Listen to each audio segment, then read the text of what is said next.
eu tenho uma palavra guardada no meu coração, e eu confesso a vocês que eu estava meio apreensivo de falar dela novamente. Mas eu tenho aprendido que essa questão da repetição, assim como vimos na palavra da oferta, ela é altamente didática. E eu preciso que você abra a sua Bíblia no Evangelho de Lucas, no capítulo de número 5.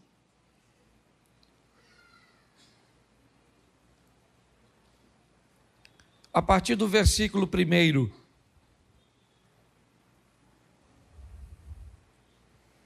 Lucas capítulo 5, verso 1. E aconteceu que, apertando a multidão para ouvir a palavra de Deus, estava ele junto ao lago de Genezaré. E viu estar 2 barcos junto à praia do lago, e os pescadores, havendo descido deles, estavam lavando as redes. E entrando num dos barcos, que era o de Simão, pediu-lhe que o afastasse um pouco da terra e, assentando-se, ensinava do barco a multidão.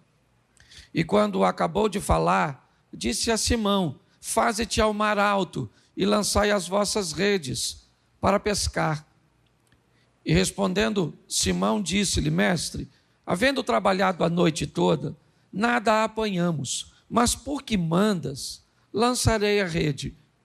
E fazendo assim, colheram uma grande quantidade de peixe, e rompia-se-lhes a rede. E fizeram sinal aos companheiros que estavam no outro barco, para que fossem ajudar. Foram, e encheram ambos os barcos, de maneira tal que quase iam a pique.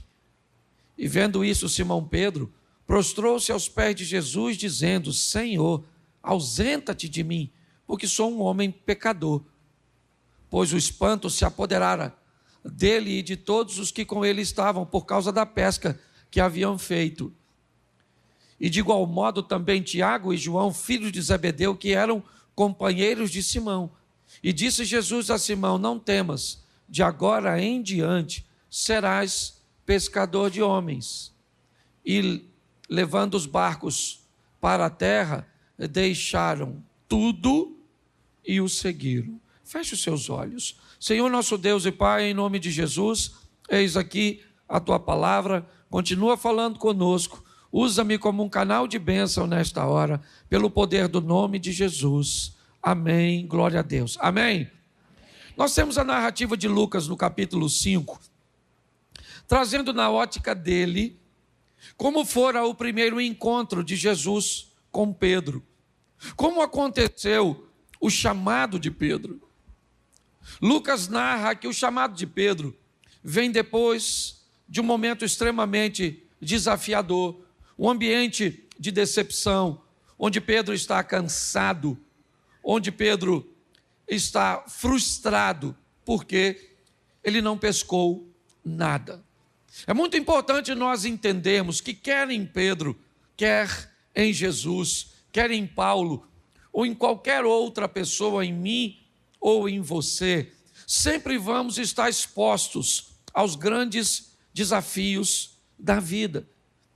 Quando você acompanha Jesus discipulando aqueles homens, quando você acompanha Pedro na sua trajetória, e é isso que nós vamos olhar hoje, é importante você entender que a vida nunca foi fácil para ninguém, então também não será fácil para você. O que você pode é, com maestria, com sabedoria, tomar algumas decisões assertivas a ponto de amenizar os problemas da sua vida. Quanto mais assertivo você for em suas decisões, no que tange a relacionamentos interpessoais, ao que tange a sua gestão com questões materiais, inevitavelmente isso irá suavizar a sua vida. Ok? Pessoas que aprendem a administrar a sua vida de uma forma assertiva, inevitavelmente são pessoas que sofrem menos. Então, quando olhamos para isso, nós vamos ver Jesus envolto a isso, uma equipe um pouco disfuncional. Nós temos Tiago e João querendo sentar em lugares privilegiados, Pedro reclamando do acontecido, Jesus fazendo uma terapia de grupo. Ele é incompreendido por alguns ótica de Judas, que esperava um revolucionário, certo? Tem dificuldade de lidar com André em alguns momentos, com Filipe. Sempre foi um grande desafio. Mas também para aqueles que resolveram viver com Jesus, o desafio não era diferente. E aqui eu gosto da trajetória de Lucas, porque Lucas narra algumas coisas muito particulares que aconteceram com Pedro. E o texto que eu expus para vocês aqui fala do ambiente profissional de Pedro. Pedro está preparado ou se preparando para ir à pesca noturna, junto com seu irmão André, Tiago e João, certo? E com o pai de Tiago e João, Zebedeu. Eles têm uma pequena cooperativa de pesca. Eles sobrevivem daquilo. Pedro não é aquele que sai à noite para pescar por hobby. Ele não é aquela pessoa que, se o resultado não for bom, ele tem uma outra fonte de renda. Ele é um trabalhador que sai de casa para obter resultados, para levar recursos para casa. É um serviço pesado, cansativo. Há um ambiente de insegurança muito grande. Ele precisa lidar com uma série de variáveis e de fatores, como o vento, como, certo, não vou dizer maré, porque eles estão num lago, mas há uma série, a temperatura da água, uma série de fatores que poderia fazer dele alguém bem-sucedido. Me parece que Jesus já escolheu a base de seu ministério pescadores, porque eles não podem ser pessoas fracas. Pescadores precisam aprender a lidar com frustrações. Pescadores precisam aprender a lidar com o cansaço, com o ambiente, com vencer o sono, a lutar muitas vezes contra o vento. Me parece que na base de seu ministério, Jesus prepara pessoas prontas para, independente como tenha sido ontem, essas pessoas não podem desanimar, elas têm que prosseguir, elas têm que continuar. Pedro está vivenciando este momento, provavelmente trocando seu barco de lugar, avaliando aquele mar com a ótica de sua expertise, de suas experiências anteriores. Para você ter noção, um pescador, certo, profissional, ele é tão hábil que ele pode perder uma rede no mar e saber onde a rede está. Eu não sei se você já pescou com alguém assim, Elzi, que às vezes a rede solta e você olha para o mar, é tudo igual, você não tem um ponto de referência. Mas a habilidade é tão grande que ele consegue muitas vezes passar uma garateia, certo? Colocar alguma coisa para recuperar essa rede. Quando nós olhamos a habilidade de Pedro, ele é habilidoso. Ele vai pescar a noite toda, mas aquele dia ele não pesca nada. O dia está amanhecendo e, ao olhar para o fundo de seu barco, o que Pedro vê é um vazio. Não tem grana, não tem dinheiro, não tem recursos. E é assim que ele vai voltar para a praia.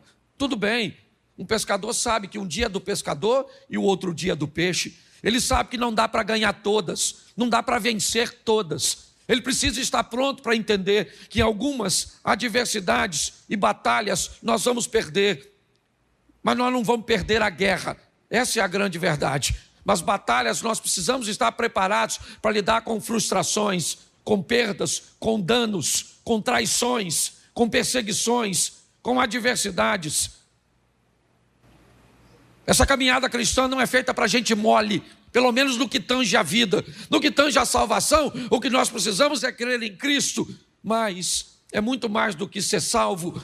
Antes de ir para lá, nós temos uma vida para apresentar aqui nesta terra. Pedro está vivendo isso, e o que ele olha é o dia amanhecendo, o sol, o tão desejado sol, para a maioria, certo, daqueles que esperam amanhecer para trabalhar, é a resposta de que aquela noite foi frustrante para Pedro. Ele não pegou nada, nada. O que ele tem é cansaço. Volta para a praia com seus amigos. Eles estão provavelmente em 2 embarcações. Com barcos vazios, Pedro olha agora para a sua rede. E o que tem na rede é exatamente o que ele não gostaria que tivesse. trabalho. Apesar de não pegar nada, a sua rede voltou suja. As algas, as sujeiras estão na rede. Ele não pode deixar e guardar a rede suja daquele jeito. A umidade, inevitavelmente, ela vai danificar as malhas da rede. O ontem foi ruim e o que ele deixou? Resíduos desagradáveis. Mas se eu não tirar esses resíduos do ontem, a Bíblia diz que todo dia traz consigo o seu mal. O resíduo de ontem se acumula com o de hoje que um de amanhã, e já você está pessimista, negativista, olhando para a vida com uma perspectiva de fracasso e achando que não há sucesso para você. Eu não sei como foi seu ontem, mas Deus manda te dizer, se ele foi bom ou ruim, ele passou. Se ele foi bom o suficiente, ele não foi bom o suficiente para te dar condições de viver dele o resto da vida. Se ele for ruim, ele não foi ruim e danoso o suficiente para matar você. Ele passou. Bom ou ruim, se você ganhava muito dinheiro ou não ganhava nada, se você tinha muita saúde ou estava doente, não interessa como foi seu ontem. Hoje de manhã eu falei sobre o passado como um dos fundamentos aqui para os casais. Mas Pedro é alguém que consegue olhar para as suas redes e dizer, eu estou cansado, mas eu vou lavar. Eu estou cansado, mas eu vou limpar. Eu vou tirar. Por isso que depois de um dia exaustivo, é importantíssimo lavar suas redes. Todos os dias, pegue alguns minutos para dobrar seu joelho. Ou às vezes nem de joelho dobrado dá. Às vezes você, certo, está deitado ou está sentado, não sei, ou está dirigindo. Mas tire uns momentos para falar com Deus sobre as suas redes, sobre as malhas de suas emoções, sobre aquelas coisas que você gostaria que fosse diferente, mas não foram. Pedro está lavando sua rede. Ele vai para casa dormir. É isso que ele quer descansar. Por quê? Porque à noite ele vai pescar de novo. Mas ele não pegou nada, pastor. Não é a primeira vez de Pedro. Provavelmente ele não pegou nada muitas vezes. E apesar de toda a frustração, ele sai para pescar de novo, de redes limpas. Ele vai sair para pescar. É importante você entender isso. Vocês sabem o conceito e a visão que eu tenho de casamento, mas eu não sei o que aconteceu com o seu casamento anterior. Eu só sei que a sua vida não terminou e você precisa prosseguir. Eu não sei o que aconteceu com o seu emprego anterior. Eu não sei o que aconteceu. Mas eu preciso que você entenda, se você quer andar com Jesus, você vai receber dele forças para prosseguir, porque o justo vive da fé, ele não retrocede, ele vai adiante para a conservação da sua alma. É assim que funciona. Por pior que tenha sido ontem, levanta a cabeça, lava essas redes e vamos embora pescar de novo. Eu sei que é terrível para mim falar isso, mas não deu certo, casa de novo.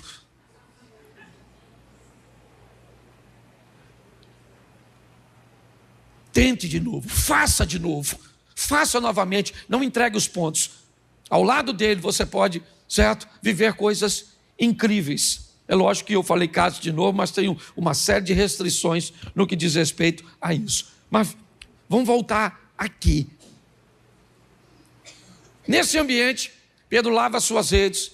Quando vem na praia, Jesus provavelmente trazendo consigo um grupo que ainda não era um grupo tão grande de pessoas. Vem ele envolto numa multidão, a multidão já o apertava para querer ouvi-lo, e Pedro está terminando de lavar suas redes, jogando no barco, e ele vai para casa comer alguma coisa, provavelmente, e vai dormir para pescar de novo. Jesus vem andando na praia e entra no barco do Pedro. O texto não diz que ele pediu para entrar, ele entrou e falou, bota seu barco na água, porque eu estou a fim de pregar, porque está ruim de pregar aqui. Vou fazer do seu barco um ambiente de pregação. Pedro deve ter pensado. Se você olhasse para o Jesus lá da frente, você diria, nossa, que honra! Puxa vida, eu queria ser dono do barco. Se você já soubesse quem era, agora se há um cara entra no teu barco e diz, vamos, você falou, maluco, que parada é essa? Rapaz, eu estou cansado pra caramba, vou comer um negócio e vou dormir. Mas como provavelmente Jesus estava envolto numa pequena multidão, Pedro cede o apelo, puxa o barco e ancora, estabiliza o barco para Jesus falar daqui, né, ou do barco para a multidão. E Pedro está lá também. Olha como é que Jesus é. Pedro estava cansado, sim ou não? Pedro está com sono, sim ou não? Se Jesus usa o barco e não leva Pedro, provavelmente Pedro ia falar: Jesus, vamos ancorar aqui, valeu? Prega aí, depois dá uma puxadinha, porque eu vou para casa dormir. Pedro está dentro do barco, ou seja, não tem rota de fuga. Jesus está pregando e ele está lá. Está com sono, sim ou não? Mas está lá no barco, porque tem dia que você vem para a igreja com sono, sim ou não? Isso. Pedro está preocupado porque não pegou nada, sim ou não? Tem dia que você vem também. Eu imagino Jesus falando, né? Vou te levar para o céu. E Pedro está falando: precisava de um peixe. Certo? Já já vou mandar o Espírito Santo. Ele falou: rapaz, o que eu vou falar com a minha mulher que não peguei nada? Sim, você já veio para a igreja assim? Com a mente em outro lugar, cansado, com sono. Sim, eu esse dia estava pregando, eu vi que tinha uma turma cansada na igreja, e falei assim: quem quer ir para o inferno? Fala amém. Lotou 2 ônibus. Eles estavam tão cansados, desconcentrados, coitado, certo? Mas eles estavam ali. Isso é que legal. Talvez hoje você está aqui cansado, aborrecido. Se eu perguntasse para você hoje, por que você veio à igreja, você nem sabe. Sabe qual seria a sua resposta? Ué, hoje não é domingo? Certo? Então pare e pense. Pedro está lá, Jesus entrou e falou: vamos embora, Pedro, entra aí, meu filho, eu vou pregar. Pedro deve ter falado: tanto barco, justamente o meu. E Jesus está lá pregando, quando de repente Jesus fala a palavra que Pedro provavelmente mais queria ouvir. Qual era? Amém. Já teve no culto assim? Você fica doido, que hora acaba, hein, gente? Amém, Pedro falou. Graças a Deus. Vão dormir, Jesus falou: vamos pescar, Pedro.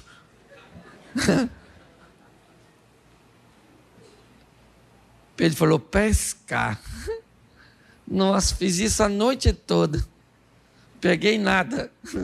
Se de noite não peguei, de dia não vou pegar. Aliás, ele deve estar me chamando porque é carpinteiro.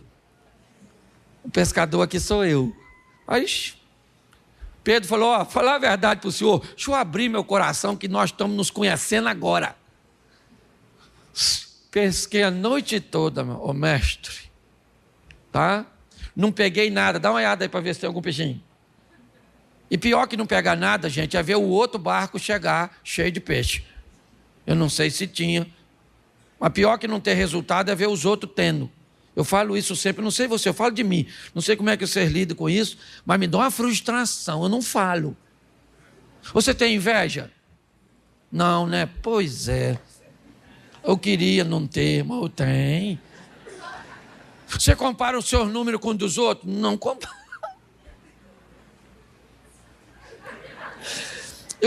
Pensa num cara que eu sou muito bagunçado, não sei nem como é que eu sou pastor. Porque para mim ser o que eu sou, eu tenho que lutar tanto contra mim mesmo, que é terrível. Aí eu vejo os outros, pessoal não... Esse dia o cara falou comigo: pastor, olha só, hoje eu vivo uma vida com Cristo, passo uma mulher bonita, eu não olho, eu não sinto nada. Eu falei: cara, sai de pé de mim, que eu vou contaminar. Eu vou estragar você, rapaz, eu sou má companhia para você. Você consegue entender? Nós estamos num processo evolutivo, sim, de caminhada, crescendo. Pedro está ali vivendo o momento dele. E Jesus diz: vamos pescar? Ele falou: vamos. Não peguei nada, a noite toda não peguei nada.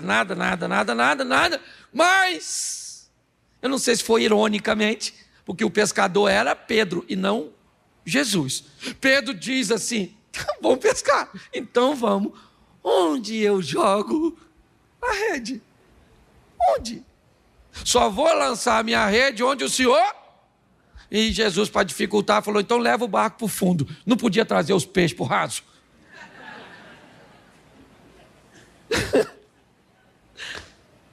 Leva o barco para o fundo. Lá vai Pedro, vamos embora, quer ver? Vamos embora, sujar a rede. De novo, vamos embora. Porque quando ele entra na nossa vida, gente, tem hora que ele manda que façamos coisas que não dá para entender. E não busque entender, obedeça. Porque numa brincadeira dessa você se lasca. Pensa que o cara está na guerra, o comandante fala: todo mundo no chão. Um se jogou e o outro falou: no chão, por quê, gente? Para quê? Morreu. Tem ambiente que você não tem que... parar para pensar, porque você obedece primeiro e vê depois. Tem gente que quer ver primeiro e obedecer depois, acaba se atrapalhando.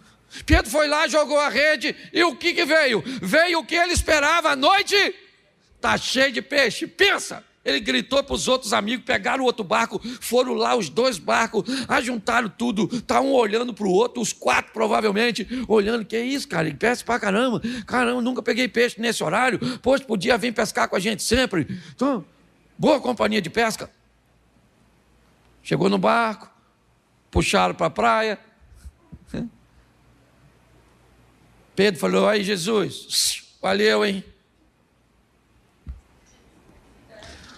Estamos juntos. Mas já vi que o Senhor é um homem diferente. O Senhor é um homem santo e eu sou um homem pecador. Então faz o seguinte, não dá para nós viver junto. Valeu, obrigado pelo peixe. Pode ir embora. Estou satisfeito com o que eu ganhei. Tem gente que se satisfaz com tão pouco. É só receber uma bênção que vai embora. É só receber o que quer e vai embora. Deus não quer viver com você um momento. Deus quer viver com você uma história. Ah, mas eu não mereço. Ele é onisciente. Que você não é bom, ele já sabe, não é de hoje. Que você não presta. Aliás, esse dia alguém falou comigo, pastor, estão falando tão mal de mim. Eu falei, fique tranquilo que essa pessoa não te conhece direito e não sabe o tão ruim que você é. Essa é a grande verdade. Pedro agora vai ouvir de Jesus algo extraordinário. Jesus diz, Pedro, eu entrei no seu barco para te fazer pescador de homens. Vamos comigo agora que o negócio... Vamos estar juntos. Nós vamos estar juntos, só não vai ser no barco. Pelo menos no que diz respeito a esse tipo de pesca. Vem comigo e eu vou te fazer pescador de homens. Eu gosto da narrativa de Lucas, ainda que venha um pouquinho fora da colocação. O texto diz que Pedro leva Jesus para sua casa. Na história bíblica, nós já vimos Jesus na casa de algumas pessoas, de uma forma muito esporádica, mas na de Pedro não. Ok? Você vai a Cafarnaum, está lá a casa da sogra de Pedro, e ali Jesus fez uma base. Eu gosto dessa coisa, do cara que tem um encontro com Deus, mas o primeiro lugar que esse cara leva a Deus é para dentro da sua casa. Pedro é um exemplo de que o verdadeiro crente começa em casa, de que os verdadeiros milagres começam na sua vida particular. Jesus vai para a casa de Pedro, porque Jesus disse, eu vou viver com você uma história. Pedro era casado, apesar da Bíblia não falar da esposa dele. E ali, Jesus vai operar um milagre naquela casa, naquela família. Por quê? Porque estava lá a sogra, provavelmente, a esposa de Pedro, algumas pessoas, né, da comunidade. É porque às vezes nós imaginamos as casas da Bíblia e o bairro como se fosse o nosso. Mas Cafarnaum, nos lugarejos menores naquela época, era basicamente uma cozinha comunitária. Era quase como uma estrutura onde a construção era meio circular, ok? E ali no centro se tinha uma cozinha, bem próxima de uma cozinha comunitária.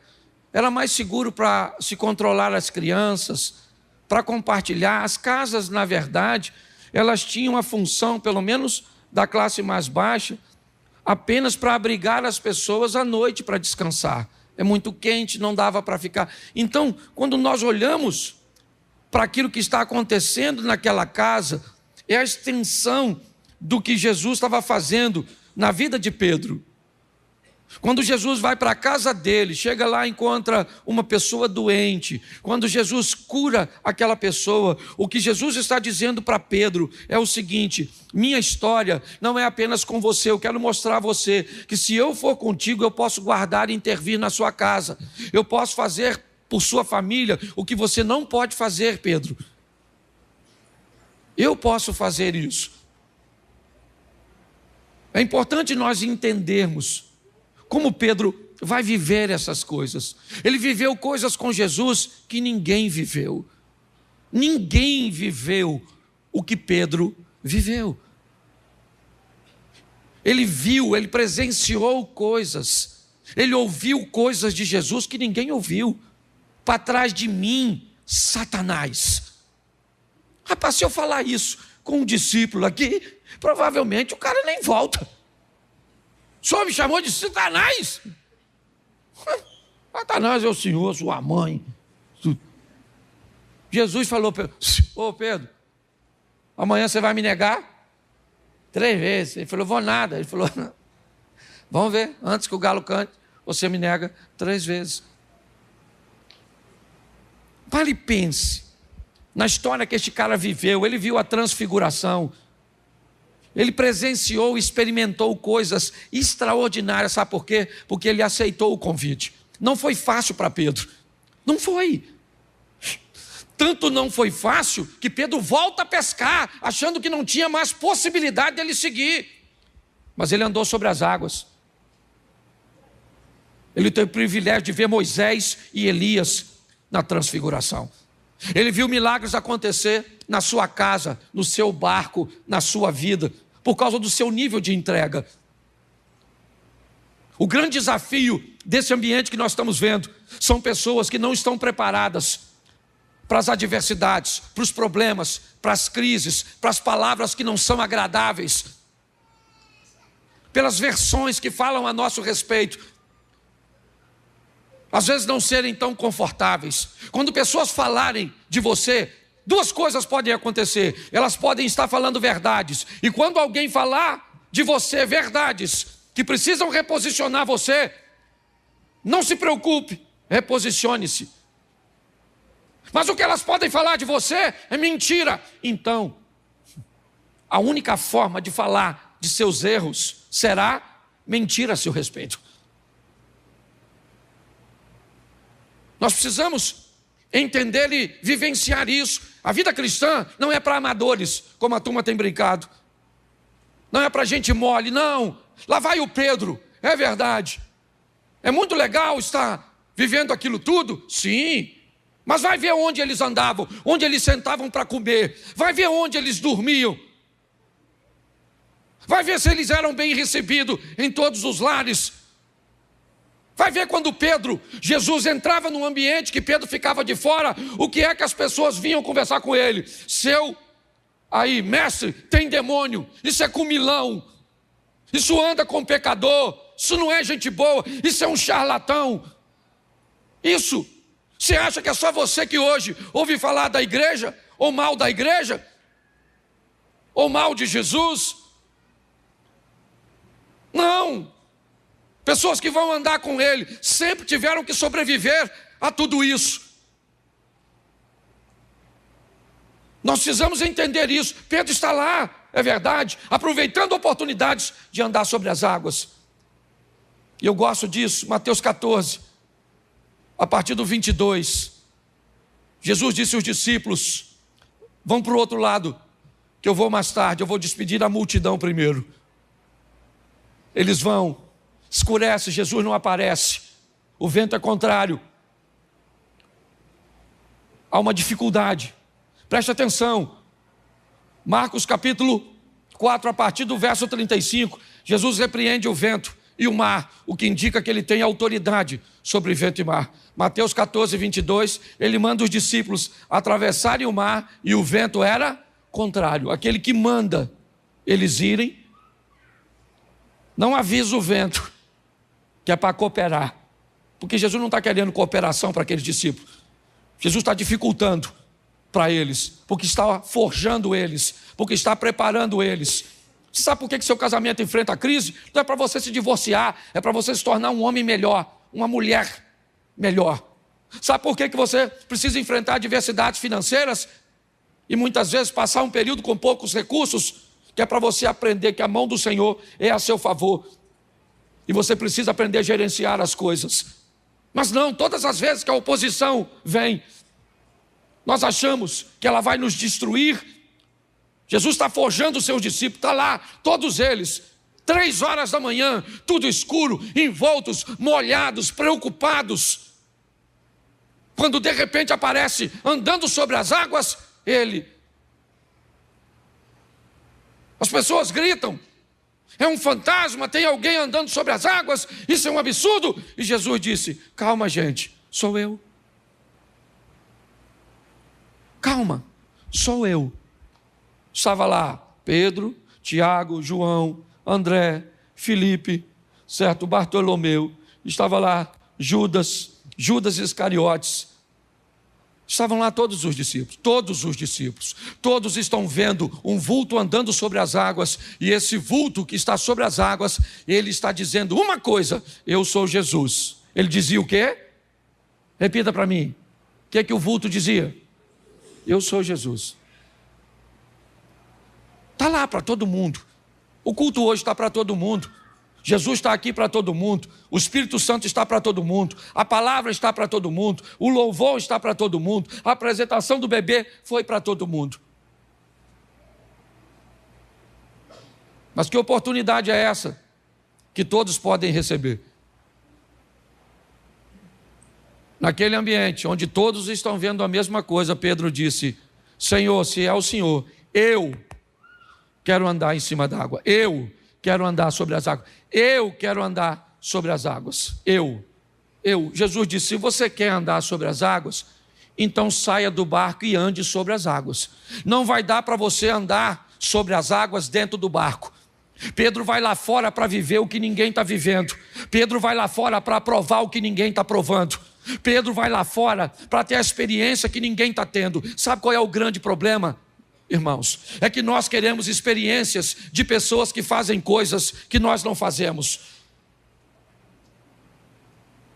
Nós queremos viver coisas extraordinárias, mas nós não fazemos nada de extraordinário. Nós queremos viver o incrível, provar o sensacional, gostamos das experiências dos outros, mas sequer imaginamos o que pessoas fazem para viver tais experiências. O que nós sabemos é que somos frágeis e que há alguma vantagem nessa pessoa que nós ainda não descobrimos, por isso que ela vive coisa que nós não vivemos. Não é assim que funciona. Estamos aqui e a oportunidade é para todos. Deus não tem filhos preferidos. Mas pessoas saem daqui para tomar decisões diferentes das outras. E decisões, elas geram, né, movimentos e reações a nosso favor ou contra nós. Pedro sai e anda sobre as águas, e 11 discípulos ficam olhando o Pedro andando sobre as águas. Porque Jesus gostava mais de Pedro? Não. Porque Jesus preferia Pedro? Não. Porque Pedro foi o primeiro papa? Não. Porque Pedro não tem a ver com o que Pedro era para Jesus. Tinha a ver o que Pedro era capaz de fazer por aquele momento. Nós precisamos olhar nossa vida numa perspectiva mais ampla. Pedro disse: eu quero andar sobre as águas. Não tinha nada para fazer lá fora. Só tinha a experiência de voltar dali com um milagre.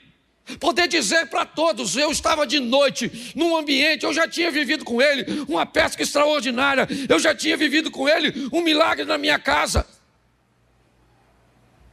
Mas ele me mostrou que no meio de tantos discípulos, alguns podem viver coisas muito particulares, simplesmente porque são capazes de fazer coisas que outros não fazem, se posicionar como outros não se posicionam. Pedro saiu do barco e andou sobre as águas, sim.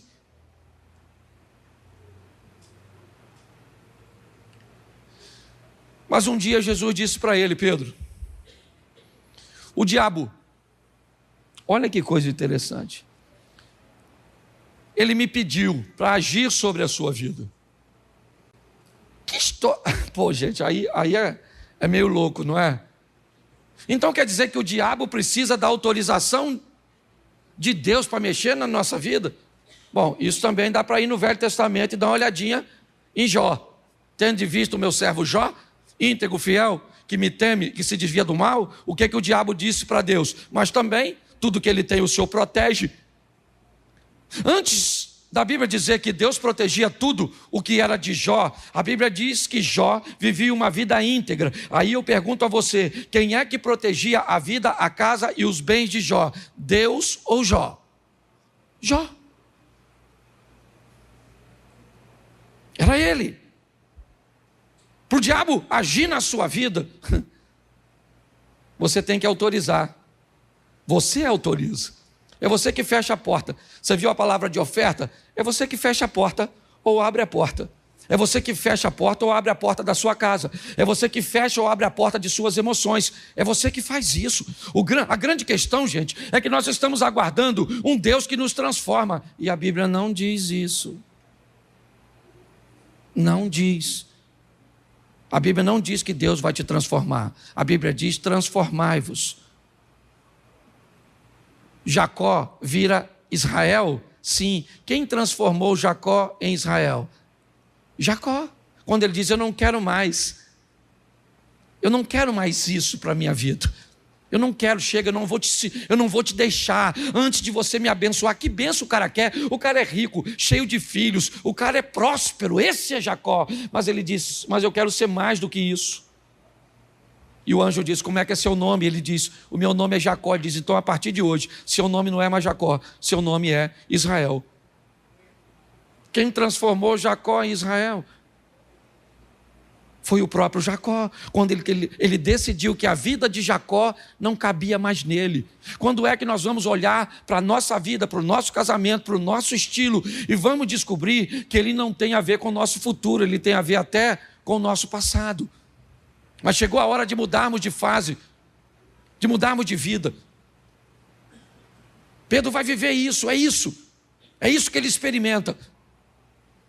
Mas um dia, Jesus explica a ele como as coisas são.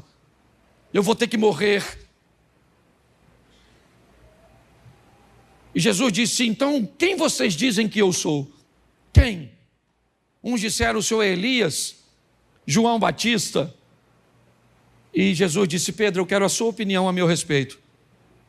Você que eu fiz um milagre no seu barco, você que eu fiz um milagre na sua casa, você que eu permiti que andasse sobre as águas, quem você diz que eu sou? Pedro disse: o Senhor é o Cristo, o Filho de Deus vivo, o Senhor é o Salvador, esse é o Senhor não é Elias, o Senhor não é João Batista, o Senhor não é Jeremias, o Senhor não é nenhum dos profetas do Velho Testamento. Jesus disse: bem fizeste tu, Simão Barjonas, que não respondesse segundo a carne e o sangue, mas o Espírito do meu Pai que está sobre você. Eu imagino Pedro falando: é isso aí, tá vendo? Espírito de Deus sobre mim. Espírito de Deus sobre mim. Oh. Jesus falou: mas eu preciso avisar vocês, eu vou morrer e o negócio vai ficar difícil, a chapa vai esquentar. Pedro falou: morrer nada, rapaz, faz isso não. Faz isso não. Morre não, Jesus. Jesus falou: ah, Satanás. Alguém deve ter falado: Satanás. Certo? O cara estava cheio de Deus, agora já está cheio. O Pedro, imagine nós. Certo? Jesus falou para ele mais à frente: antes do galo cantar, você me nega 3 vezes. Pedro falou: aí. Nego nada, fique tranquilo, eu morro com o senhor. A guarda chegou, vazou todo mundo. Todo mundo. Eu gosto do Pedro, gente, eu gosto do Pedro, já estou terminando. Pedro foi embora, mas não foi, sabe? Você conhece aquele crente que vai, mas não vai, Eliseu? Às vezes parece que o cara desviou, o cara tá. Cadê o cara? Desviou. Cadê? Você conhece os crentes assim? Eles estão, mas não estão. Pedro estava lá, mas não estava, porque ele estava escondido olhando Jesus de longe. Aí perguntaram a ele: ô cara, você não estava com Jesus? Ele falou: Jesus? Jesus. Ah, o cara dos milagres. Ah, não, isso aí eu vou dormir. Não, certo? Não, você não estava com Jesus? Jesus? Que Jesus? Não, eu não sei quem ele é não, pai. Só até ouvi falar, isso, o pescador. Uma mulher perguntou: você estava? Aliás, ela nem perguntou. Em algumas traduções ela afirmou: você é um deles. Ele falou: não sou, garota. Confusão, é outro Pedro. Ela falou: você é igualzinho a ele, você se parece com ele, você fala como ele, você anda como ele, você estava com ele, Pedro, você é da gangue.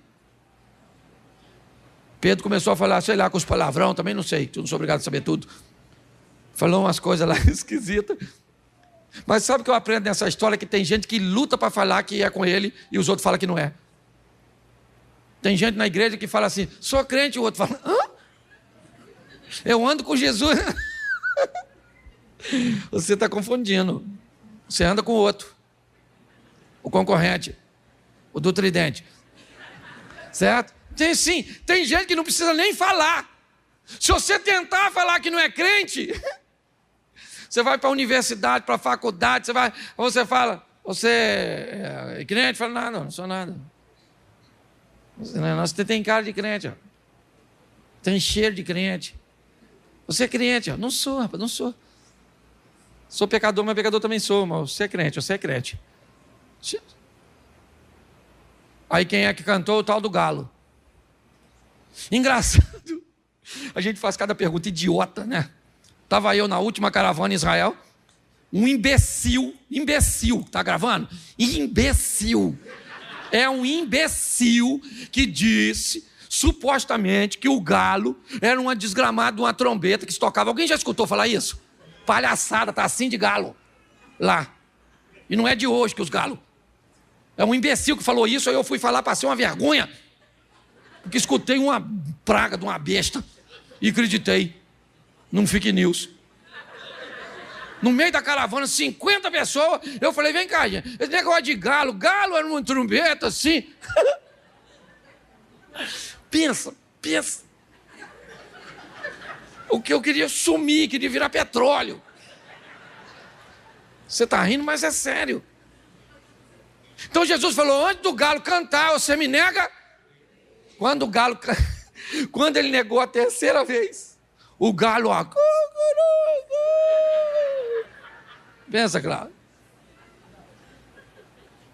Pensa a cara do Pedro. E Lucas diz que Jesus estava olhando para o Pedro. Depois você lê, que eu não vou nem falar onde, mas está logo na frente. Eu imagino Jesus olhando para o Pedro, logo depois que negou. Ah, Pedro, não sabe quem eu sou não, né? Estava morando na sua casa, infeliz. Lembra? Tudo bem que eu curei sua sogra, deve ser isso. Que deu um litígio entre a gente, ou não é? Pedro voltou a pescar, gente. Chateado, aborrecido. Sabe? Voltou a pescar. Está ele pescando, volta com o barco vazio de novo. Ô Pedro. Quando eles estão quase voltando, tem alguém lá na praia com a fogueirinha, com um peixinho assado. Ó, só mexendo no peixinho. O João, que enxergava melhor que o Pedro, falou: ô Pedro, Jesus morreu, Pedro? Pois é. Aquele que está lá, eu acho que é ele. Pedro deve ter falado: nada, meu filho, tem tanta gente que parecendo com ele que já até me confundiram. João falou: Pedro, é o mestre. Aí Pedro não aguentou. Ele já pulou do barco, sempre estabanado. Já vai ele correndo. Tudo para Pedro era no extremo. Ou era tudo ou era nada. Ele era desse jeito. Mas Jesus sabia. Aí chegou lá do outro lado. Devia estar com medo também, né, gente? Se fosse eu não ia sozinho. Igual Pedro foi. É ele, João? Mas ele não morreu, João?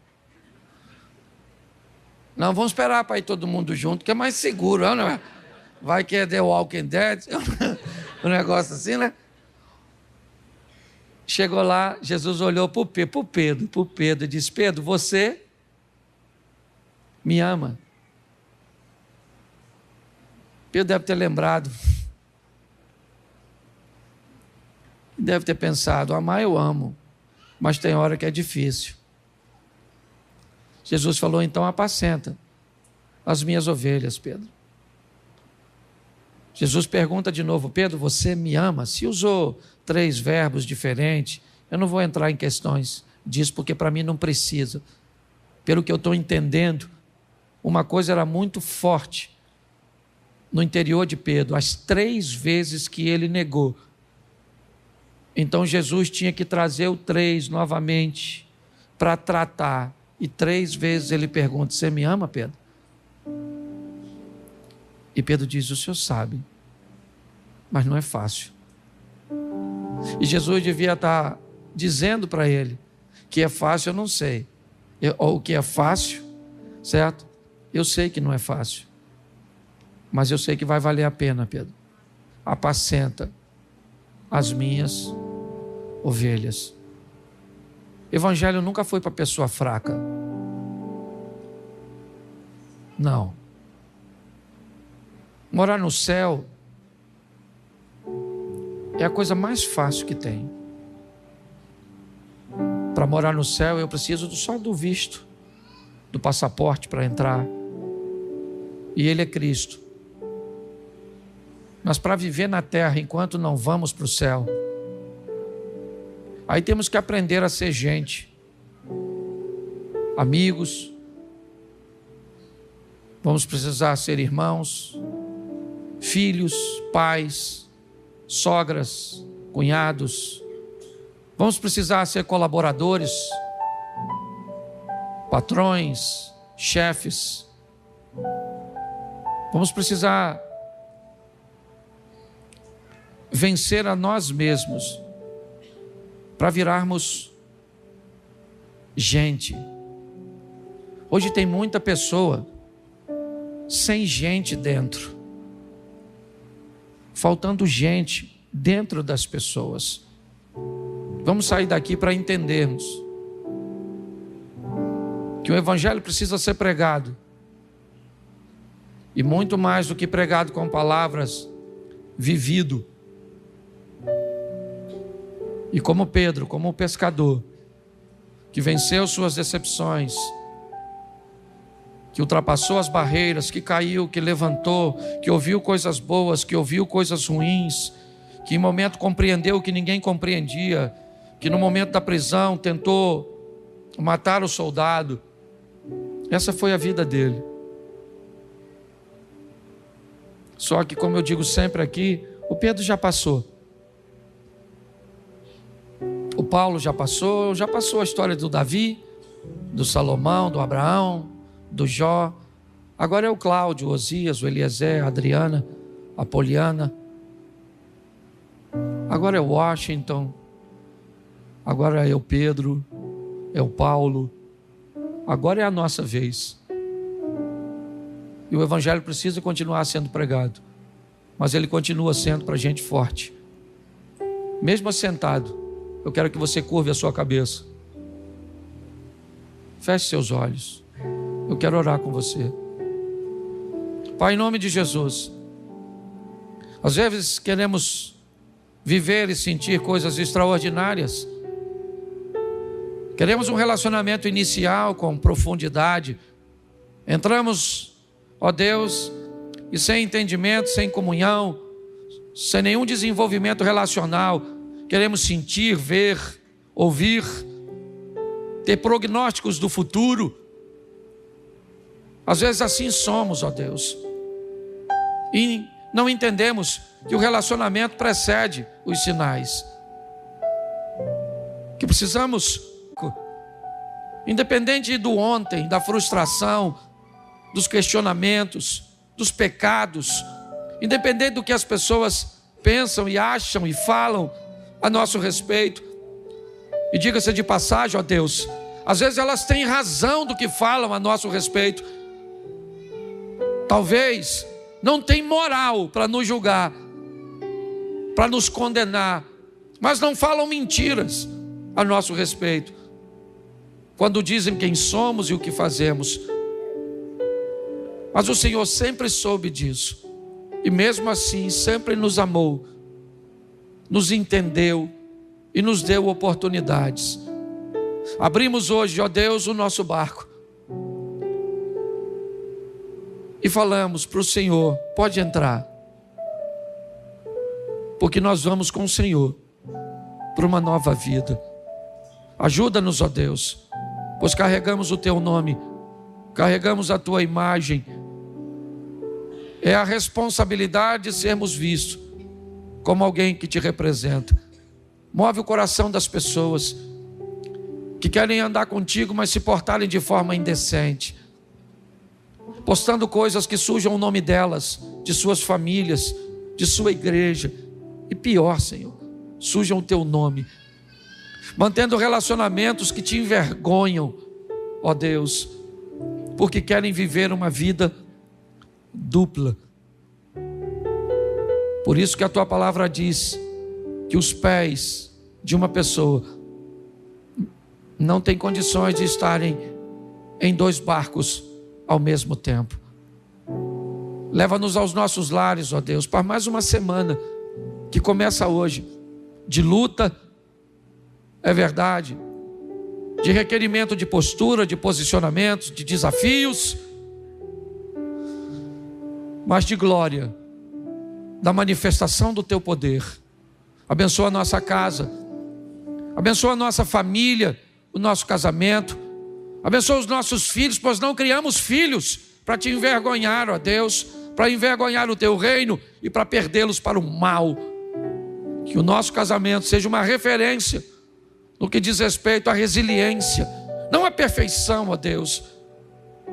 Que a nossa vida financeira seja ajustada de forma que não devamos nada a ninguém, ó Pai, e que todos os nossos compromissos sejam saudados.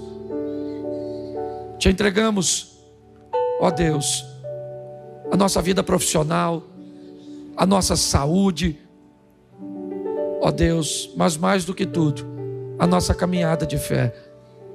Continua conosco, Senhor, porque vamos em frente, mesmo com barcos vazios, vamos lavar as redes e pescar de novo. Leva-nos aos nossos lares, guardado por Tuas mãos poderosas. Que o grande amor de Deus, nosso Pai, a graça de nosso Senhor e Salvador Jesus Cristo e as doces consolações do Santo Espírito de Deus seja para com todo o povo do Senhor, e todos digam, todos digam, todos digam, todos digam, todos digam, todos digam.